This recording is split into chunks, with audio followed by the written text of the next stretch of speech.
Welcome back to another Tarot and Tea. I'm Safrianna Luna, the Queer Spirit Guide, just in case you don't know me. And every Monday I go live and pull a tarot and oracle cards for the collective. And then I give a little personal update. So good morning if you're catching me here live. And if you are watching the replay, just know that I am sending you good vibes for this week.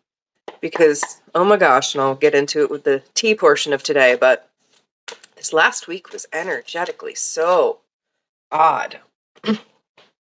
And so I ask, what is the message from the tarot this week as we come out of this last week? What do we need to know and what are we working with? And I have pulled the Death card. So, good morning, Sarah. Thank you. I love these glasses. The Death card. This might look really scary at a glance, but I just want you to see our lovely crone standing before this cauldron. She has her sickle, this skull, there's snake energy, there's some kind of bird, it could be a raven or a crow, there's a snake that is here just bringing alchemical energy. And we've got these vessels and this stone face. Like, there's a lot of symbolism to play with here.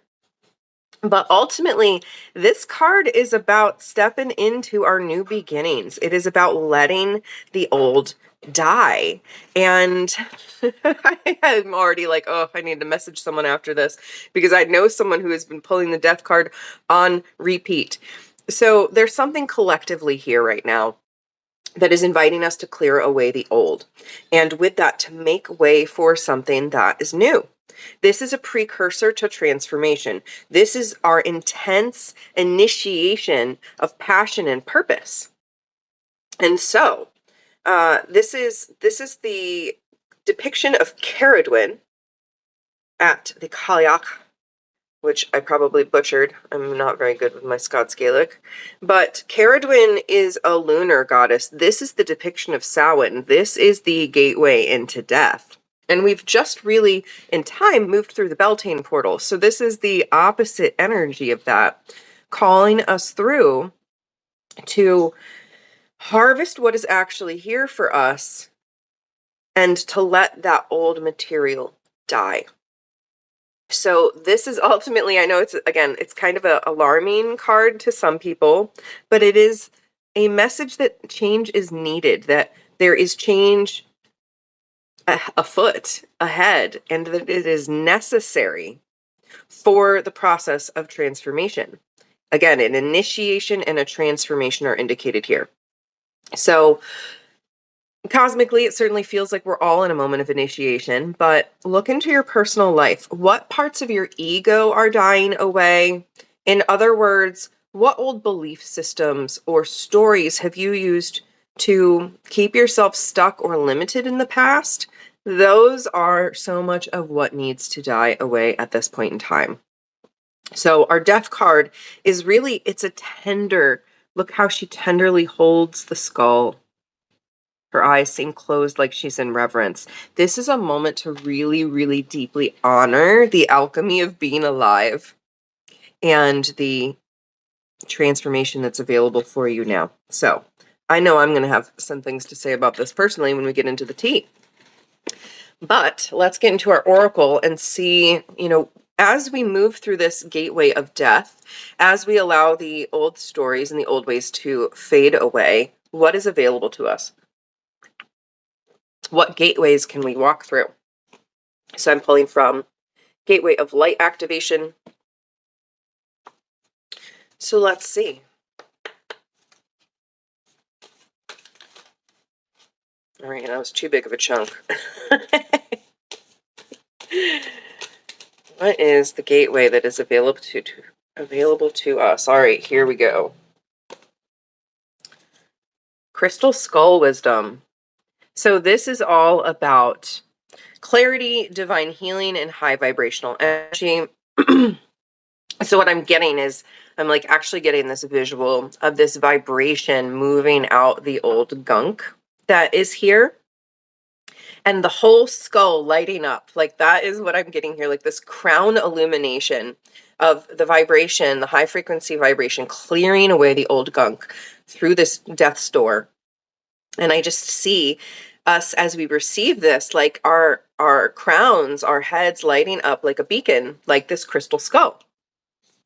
And what I'm what I'm sourcing here, what the message that's coming in, is to actually go sit down and allow this alchemical process to unfold, to allow yourself to drop in, to call in this higher vibration, and to be willing to get clarity on what you need to let go of and what you need to let this vibration move through you.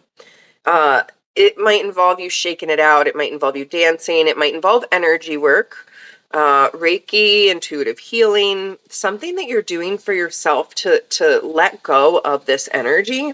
That is what's actually coming through with this crystal skull for me. So allow yourself to use high vibrational energy, pull it down for yourself, unstick yourself. Then we have this Ancestral Realm, Karmic Release, Healing the Lineage and Boundaries. What an amazing card to get for death, because we are clearing away old generational patterns of trauma and wounding that we have been passing through our families for so long. This ancestral lineage of tangled, complex, yucky karma that we have the opportunity to untangle. We have the opportunity to heal for ourselves and for generations, 7 generations forward and back. And so, what message do your ancestors have for you about what you get to let go of, what it's no longer time to keep a hold of? Because there's this opportunity to let go of the karmic strings that you may feel bound to or held to, and to step through this gateway into the ancestral realms to receive the wisdom that is here for you, rather than being stuck in like current day narratives. The thing about our ancestors when they pass on is that they go through a literal death and an ego death in that. The human personality, the human consciousness, that human ego doesn't operate the same way that it did when we were alive, because we no longer need the protective mechanisms in place that we felt like we needed when we were in a body and we were doing things with other humans that are complicated and have their own traumas, right? So walking through this ancestral gateway is not you going through your own literal death. It is listening for the voices of the ancestors that are the actual voices of the ancestors. Your ancestors don't possess an ego that they're going to attack you. They don't come at you with like negativity and shoulds. They come at you with unconditional love, with spiritual wisdom, and with a perspective that is beyond the human limitations. So lots here to play with, so much here to play with, but this is an opportunity. This death that's here in the tarot for us is really, I'm just seeing like clearing out so much. So our last card here is the Halls of Learning. This is all about our spirit guides, confirmation, and great lessons. So the Halls of Learning, what's important here is that these are not just one set of halls. This is not the Akashic Records. This is not the Halls of a Mentee. This is like all of the cosmic learning centers that exist out there. There's so much more than the Akashic Records and the Halls of a Mentee. There are so many multidimensional libraries or schools. But in this, the Halls of Learning, here on Earth, we are in the Halls of Learning. We are learning so much. We also can access through our guides, through our ancestors, through our team that is beyond, messages about what exists out there in the books, in the records, in the cosmic framework of the universe. Like, so many of us already have a deep relationship with our guides and talk to our guardian angels or a team or whatever, however we perceive them. But this is initiating and inviting all of us to walk through the halls of learning, to consciously choose to be in relationship with our guides. And I think this is really an interesting message this morning. Like, we're really, really being encouraged to let this old die. And then the cards are like, and here's the support that you're going to need as you let this die. You're going to need more sources of knowledge. You're going to need to listen to your guides on a deeper level. You're going to need to call on the healed ancestors that are beyond their ego to listen to the messages from them. And you're going to need to use the power of the crystalline vibration to jostle and knock out some of the gunk that's in here. So what are you learning right now? Right? And where can you lean on your team more? Your guides, your team. Every single human has an unseen team. Now, some of us might be able to see them. That sounds pretty cool to me, but I don't see them. I sense them. I know they're there. I hear their messages. I feel their tingles in my body sometimes, right? It's how we receive messages from our guides is different person to person, but we all have at least a primary guide who is our helper on the other side to make sure that we are living our life according to our blueprint, according to who we came here to be.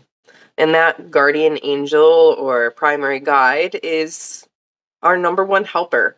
And I think that if more and more of us could lean in to the support, again, I call it seen and unseen support. The people, the beings that are here on earth with us in a body, and the unseen entities that are beyond, the divine, the guides, the ancestors, all of that.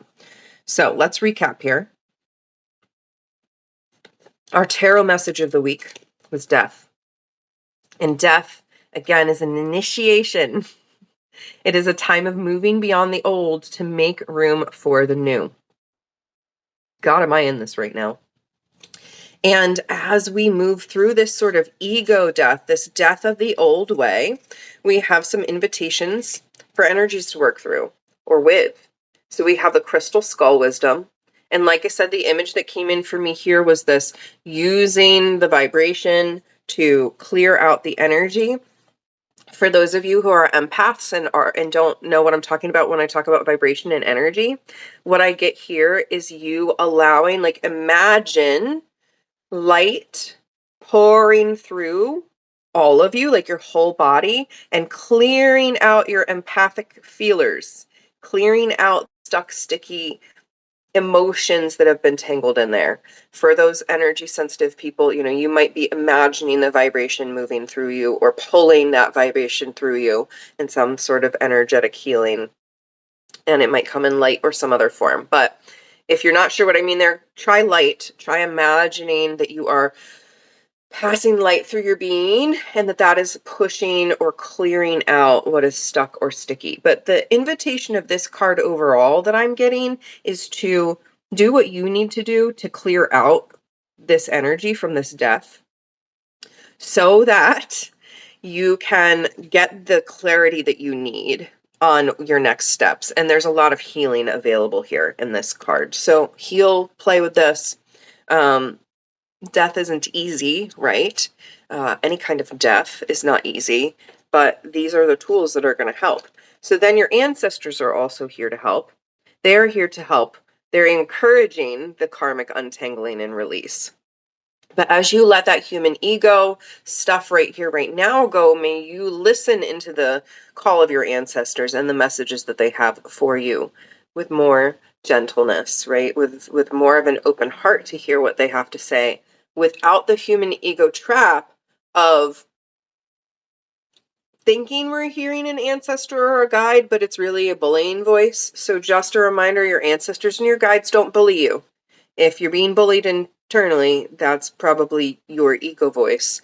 And that is where we maybe want to work on some transformation and some release. No judgment. We all have had that negative inner voice, and many of us are still struggling with that and probably struggle with it for our entire lives. But the ancestors and the guides aren't going to come through as that. So just a gentle little reminder. And then finally, we're in the halls of learning. So there's an opportunity to really look at what's here for you to learn, how you can grow, and to remember that your spirit guides are right there. They are right here waiting for you to give them permission to intervene, to help, to bring you knowledge, to bring you wisdom, to bring you confidence, to assist you. That's what they're here to do. Your guides are here to assist you as you move through Earth School and doing the learning that you're doing here, and you do the ancestral untangling karmic work, and you do your healing work, and you do all of these things. You have these unseen helpers here to assist. So that is our reading for the week. As always, I will post the pictures of the cards when I post the replay. So if you want to come look at them up close, you can do that then. And now we'll transition into tea. So first off, I am drinking Lavender Fields, which is a green tea. And I have added my own homemade soy milk. So I don't know if you can see the color of this, but it looks really funky because my soy milk was made from black soybeans that I grew in the garden last year. So this is my first attempt at completely homemade tofu, soy milk, and okara from beans grown from our garden. And they're black. They're really cool. Like, they're gorgeous. They look like gemstones, almost like obsidian when they're wet, when we were rinsing them off to prep them. And I was just in awe. But yeah, the milk is this like weird brownish purple color. It's very strange. But anyway, you know, if you have been following along, that last week's Tarot and Tea was called Tarot Tea and Tears because I was having the roughest morning, and the week only proceeded to get rougher. So for some of you, what I'm about to share will be new news. But if you're on my email list, you might have already heard this news. But so Monday, I had my tarot and tea right after a really hard phone call with my family that led me into knowing I needed to draw more boundaries and that I needed to take some steps to untangle myself further from my family. And that day was just a wash, right? I did my tarot and tea. I posted it. I kept up that end of my bargain. And I think I might have done one or two other things that day. And I was out for the count pretty quickly. And so Tuesday, I wake up. I'm determined to have a better day. And the day was going great. It was a pretty typical Tuesday. I was doing all of my business meeting morning stuff and preparing for the final episodes of Elements of Success that are coming up. And then I accidentally went into my therapy office too early. And I was like, oh, where's my client? And she's like, never late. And then I was like, oh, I'm early. So I left my therapy room, and came out. And Justin was trying to get The Wind Sings Sorrow, if you're unfamiliar, this novel. We were trying to get it uploaded to Ingram Spark for advanced distribution. And for some reason, the back cover, like this line, is getting cut in half. We don't have any clue why, but every time that they send us the digital proof, it's really screwed up. So Justin's like, hey, can you get me another copy of the cover to upload to see if the error stops? So I get on my desktop. I've got like 15 minutes, but not even. I had like 13 minutes before I needed to go back into my therapy office. So I'm like, okay, no problem. And I click onto my desktop and I look for my writing folder and it is not there. And I like had this moment of like, surely it's still there. I'm just blind. So I immediately like keyword search, do a file search, and I just search for my book. Nothing's coming up. I like look at the whole desktop, no writing folder. I look in my backup drives, no writing folder. And then I had this like sick realization. It was like such a sinking feeling. And then as soon as that feeling hit, I had to numb because I had a client in like 10 minutes. And so I'm like, where's my writing folder? And then I had this sick realization, oh, I deleted a bunch of stuff off my desktop. Like, I couldn't even say, maybe 3 weeks ago, because I was clearing out a bunch of files from one of the carousels I had posted on LinkedIn. So it was like 10 graphics. They all had a cream colored background. They were rectangular, just like my writing folder, which is the picture of a page with a little quill. So at some point in time, I absolutely know I just was bulk deleting and it got lumped in, and I put it in the recycling bin. And then a week or two later, I emptied the recycling bin without looking. And as soon as I did that, I was like, I feel like I shouldn't have done that for some reason. Like, I feel like there was something important in there. And yes, to make a very long story short, we could not recover it. The writing folder is gone. We did like the deep disk scans and restores and all of it. And we were able to recover over 102,000 files, none of which were my writing folder. And, to talk about death, the death card, that is absolutely what happened to me last week, was clearing the old to make way for the new. Because at the end of the day, I don't even know everything that was lost in that writing folder. I do know I had old manuscripts, poems, letters, essays. I had art of my characters. I had all of my cover files, like the original cover files. So I know some of what was lost, but I don't even have a sense of just the gravity of how much was lost. But I immediately knew that this was the universe's way of saying, you need to be you now and move forward and not be holding on to all this stuff of the past. Do I wish that it was a little easier? Do I wish that I could take a break? Absolutely. But as I say, like, I am no stranger to the shadow light dance and no stranger to these sorts of moments. Coming with something profound for us to really get clear on. And again, I was down for the count for most of the week, especially after the family stuff. And then the next day, I was just like, I can't deal. I need a break. And I got through my week and I did the regular things, and I made it. But oh my gosh, I'm like determined for this week to be a better week. I'm determined to accept. I have accepted that those things are gone, but I'm determined to allow it to be the proper fuel that it could be, instead of this punishment for myself, right? In the past, it would be very easy for me to go into like, the universe hates me and I'm being punished for something. But no, and actually, like, my Monday morning tarot card for myself reminded me this morning, sometimes we're just not paying attention. And life kicks us in the booty because we're just not paying attention. And I feel like that's exactly what deleting my writing folder was just me not paying attention. And there's a lesson in that we need to pay attention to what is ours to pay attention to. So that's where I'm sitting with it. Is like, this is entirely on me. And I don't know what was lost. And to some degree, that is overwhelming. And I haven't even known how to feel at different points in time.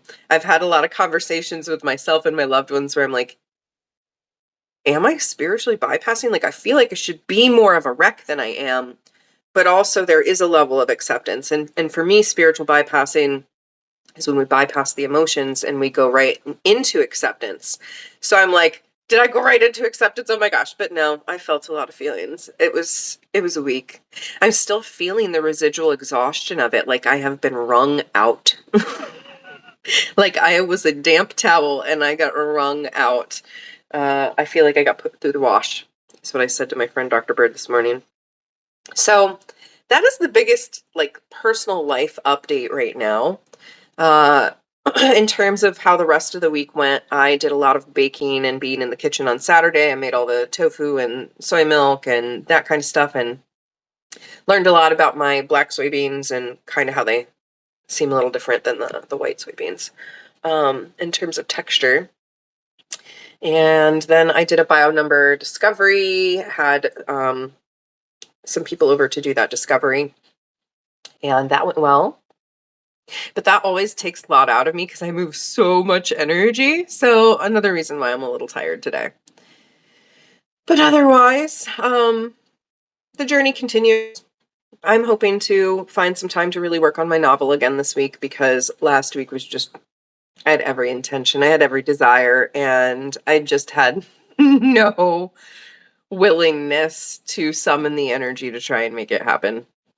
But I spent some time with friends and, continued to exist in the midst of these tumultuous times. So I think we all need to give ourselves a pat on the back for continuing during these harrowing and confusing times, because being human is hard right now. But I hope that you're loving yourself well, right? Just as I said at the beginning today. I just really hope you're taking care of yourself and doing your best to be your best version of you. That's who you're here to be. So I don't think I really have much else to say today other than I'm here. I am cheering you on. If you are looking for someone to work with and you'd like to talk to me about what that might look like, please don't hesitate. I am getting ready in June to launch a little initiative to help those of you who want to work with me but haven't had the financial resources to pay for my full price. First of all, totally freaking get it. I'm only priced the way that I am to ensure that I don't get flooded the way that I used to be. And that if people are paying my full rate, I can work with a number of clients that sustains me. But for June, I am hoping to have at least a temporary initiative of a sort of pay what you can sliding scale opportunity to work with me. So if that is of interest to you, please let me know. And otherwise, come join me and Dr. Bird for the summer solstice, which is coming up on June 20th. And June, it's Gemini season. How you feeling about Gemini season, friends? I'm a Gemini. My birthday is in just like 2 weeks. And I still don't know what I'm doing for it, if anything. So we'll see. But again, I know that I love you all so much. I'm cheering you on, and come hang out wherever you can, whenever you can. I'm glad to have you here. So until next time, my friends, enjoy the ego death that we're going through. Take care of yourself, because that's all we can do. All right. Bye for now, my loves.